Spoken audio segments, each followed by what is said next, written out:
त्रेता युग में अनेक प्रकार के राजा महाराजा हुए।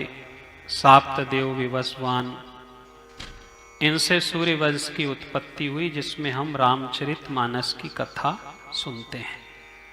इसलिए आपसे कहा कि रामचरितमानस में हम इस बात को समझ ले कि राम के नाम का उस समय से लेकर के अभी तक कुछ भी नहीं बिगड़ा है। लोग बदल गए, मन बदल गए, सब्जी खराब हुई, वस्तु बिगड़ गई, पर राम का नाम जब से लेकर के आज तक अजर अमर है।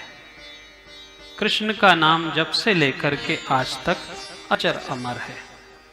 इसमें कई प्रकार के राजा महाराजा आए रामचरितमानस में, और उन्होंने अपने अपने ढंग से अनेक अनेक लीलाएं करी, और उन लीला कर करके सबको धर्म के रास्ते पे चलना सिखाया। इसलिए देखो कि इस युग में हम शुद्ध रूप से, कथा मिलावटी हो गई, फल मिलावटी हो गया, दूध घी मिलावटी हो गया, पर नाम आज भी शुद्ध और विशुद्ध है। हम केवल शुद्ध होकर के, विशुद्ध होकर के हम भगवान के नाम का उच्चारण करते चलें। सिद्धि शक्तियों के चक्कर में पड़ करके हम अपने जीवन को विखंडित करने से अच्छा है कि हम सात्विक रह करके, पवित्र रह करके भगवान के नाम का उच्चारण करते रहें। इस बीच हमने कई प्रकार के भजनानंदी लोगों की कथा सुनी कि राम जी ने राम अवतार लेकर के सबके पास गए, जिन जिन के पास पुण्य था उन सबके पास जाकर के उनकी सबकी करुण पुकार सुन करके, और राम जी ने सबको दर्शन दिए। इसलिए हम माने कि जो प्रारब्ध में लिखा है वह निश्चित होना है। यदि हमारा प्रारब्ध अच्छा है, वह प्रारब्ध में ईश्वर से जोड़ता है, तो वह भी निश्चित है। और यदि हमारा प्रारब्ध ठीक नहीं है और वह ईश्वर के चरणों से दूर करता है, वह भी निश्चित है। इसलिए रावण सरकार जैसे लोग रहे इस संसार में आकर के,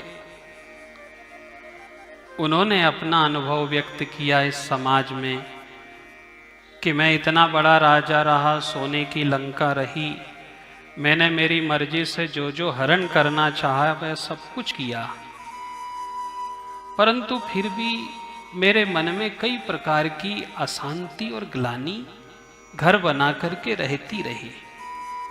मैं अपने जीवन में कभी नहीं पछताया, मैंने कभी किसी से हार नहीं मानी, कभी कोई पराजित नहीं हुआ मैं किसी से, पर अंत समय मेरा ऐसा आया कि मुझे परास्त होना पड़ा। इसलिए आप मान करके चलो कि जीवन का महत्वपूर्ण सूत्र होता है कि जन्म के साथ हमारी मरण अवस्था भी सुधर जाए। हम केवल चिंतन के अलावा कुछ नहीं कर सकते। भगवान राम जी की कथा, भगवान कृष्ण जी की कथा, रावण का यह दिव्य ज्ञान हमें इसी बात के लिए प्रेरित करता है। वह सदा एक ही बात कहता रहा। रावण ने भी अपने मन की बात समाज में रख दी कि ये संसार का नेम है, सूत्र है, जो आया है उसे एक ना एक दिन जाना पड़ेगा। इसलिए हम केवल एक चीज तरफ देखते हैं, हमारा ध्यान केवल तिजोरी भरने में लगा है, धन वैभवता इकट्ठे करने में लगा है, पर हम एक बात पे ध्यान नहीं रख पाते कि यदि कोई बालक कॉपी में लिखता है, चाहे छोटा सा बच्चा लिखे, कोई विद्यार्थी लिखे, चाहे कोई सीए करने वाला, अकाउंट चलाने वाला लिखे, काफी तो बराबर भरा जाएगी, पर पेन की स्याही पूरी खत्म हो जाएगी। वह इतनी चतुराई रखता है कि काफी भराने से पहले स्याही पे भी वह ध्यान देता है।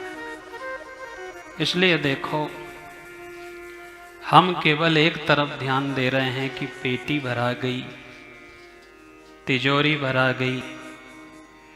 तिजोरी भरने में हम कितने खाली हो गए ये हमें पता ही नहीं चलता।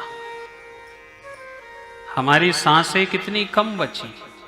लिखने वाले ने बराबर पाठ लिख दिया, हिसाब किताब करने वाले, खाता बही बनाने वाले ने बराबर हिसाब किताब कर दिया, पर जब उसने अपनी पेन की तरफ देखा, स्याही की तरफ देखा, तो वह काफी कम हो गई थी। इसलिए जो कभी जीवन में नहीं पछताया, उसने भी अपने जीवन में एक भूल कर ली कि राम जी का जन्म हुआ, परिवार बड़ा, समाज में गए, ब्याह शादी से निवृत्त हुए, और एक दिन ऐसा आया कि अपने माता पिता की बात को सम्मान देने के लिए वन भी स्वीकार कर लिया और वन में राक्षस के द्वारा हरण हो गया। उस हरण में बाद में इतना पछतावा हुआ कि जीवन की एक भूल भी हमारे जीवन को खंडित कर देती है। जाने अनजाने भी यदि गलती हो जाए तो उसका दंड हमें भोगना पड़ता है। इसलिए देखो, जो जा रहा है, जो समय निकल रहा है, जो जीवन रूपी सांस, जीवन रूपी स्याही हमारी खाली होती जा रही है, इसके बाद कुछ भी नहीं बचता। विधि का ये अटल विधान है, जिसे आना है उसे जाना है। सीता जी को लेकर के कई प्रकार की समझाइश रावण को दी गई, परंतु फिर भी देखें हम, रावण ने जो भूल करी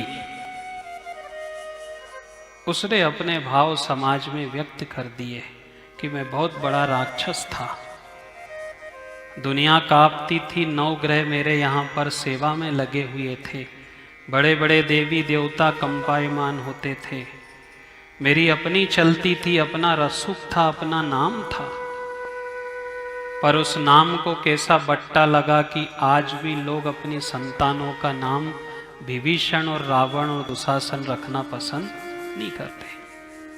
और वही बात आई कि खुद कहता है कि देख जो साहब, नाम मत बिगाड़ दीजो, नाम मत बिगड़ना, नाम नहीं बिगड़ना चाहिए, और नाम ही खराब कर लिया, नाम को ही बिगाड़ लिया, अपना नाम भी बिगाड़ा, ईश्वर का नाम भी नहीं जपा और जीवन अखारत चला गया।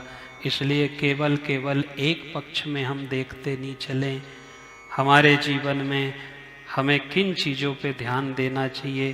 पूंजी कमाने में हम माने कि हमारा पुण्य भी नष्ट होता है, हम वह सावधानी रखें।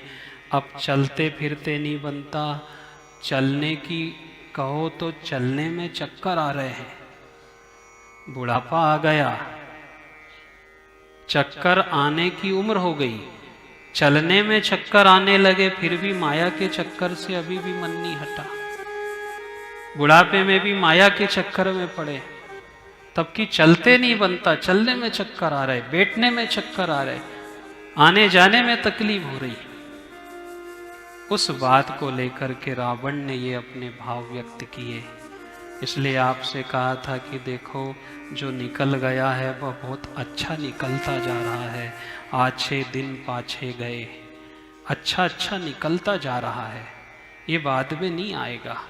आज हमारा स्याही वाला पेन पूरा भरा हुआ है, अच्छा शरीर है, अच्छी सांस है, आंख अच्छी है, कान अच्छे है, एक दिन ऐसा आएगा कि ये सांस पूरी खाली हो जाएंगी और केवल केवल सोचते रह जाएंगे, उस चीज को याद करते कि क्या गजब का बचपना था, क्या गजब का प्रेम था, कितने अच्छे लोग थे, कितना अच्छा समय था। अब बचा क्या? रावण ने अपने भाव व्यक्त किए, मैं कभी भी नहीं पछताया अपने जीवन में, मैंने किसी चीज के पीछे हार नहीं मानी, पर एक निर्णय निकला कि अंत समय पछताना पड़ा, क्योंकि मैं ये गलती कर बैठा था, स्त्री का हरण कर लाया, अनैतिक काम था। मैं ये नहीं जानता था कि ये विधि का अटल विधान है, जिसे आना है उसे जाना है। अब केवल पड़े पड़े वृद्ध अवस्था में सोच रह जाती है, कभी चिंतन करना, ना तो बराबर के साथी बचते हैं, ना सखी सहेली बचती है, ज्यों ज्यों उम्र बढ़ती जा रही है त्यों त्यों सब कुछ पीछे छूटता जा रहा है और उन सब चीजों की बहुत याद आती है। उनके बिना अच्छा नहीं लगता। बचपन के मित्र, बचपन की सखी सहेली, बचपन का प्रेम, बचपन के माँ की डांट। इसलिए केवल बुढ़ापे में जब कोई नहीं सुनता तो पश्चाताप के अलावा कुछ नहीं होता। चाहे हम रामायण की बात करें, चाहे हम महाभारत की बात करें, धृतराष्ट्र को भी गांधारी को भी केवल इस बात का दुख रहा। एक दिन दोनों आपस में बैठे और एक ही बात कही कि देखो स्वामी, भाग्य ऐसा रहा कि परमात्मा ने आपके दोनों नेत्र छीन लिए। आपको तो किस्मत से, भाग्य से श्री कृष्ण के दर्शन नहीं कर पाए, पर मेरे भाग्य तो देखो, आंख होने के बाद भी मैंने पट्टी बांध ली और श्री कृष्ण के दर्शन से वंचित रह गई। क्या भूल रही मेरे जीवन की। दोनों आपस में बैठे हैं। भगवान ने 100 बेटा दिए थे स्वामी, क्या गजब का सुख था। त्रिलोकी के राजा थे, दिग्विजयी सम्राट थे। आज ना वह सुख है, ना एक बेटा बचा, ना परिवार का कोई साथ देने वाला है। कभी कभी तो मन में आता था कि 100 बेटा बेटी हैं, 4 कंधों की क्या बात करते हो स्वामी। ऐसा लगता है कि ये सीधा स्वर्ग भेज देंगे हमें। पर आज हमारा जीवन तो देखो, हमें अग्नि दान करने वाला भी कोई नहीं बचा। अब क्या सोच करें, किसके बारे में सोचें। इतनी सी भूल हो गई कि मैंने आपके साथ माथे आपके देख करके स्वामी मैंने अपनी आंख पे भी पट्टी बांध ली। इसलिए आज भी हम यदि नहीं सोचते हैं, नहीं चिंतन करते हैं, तो हमारे ऊपर भी अज्ञानता की पट्टी बंधी है।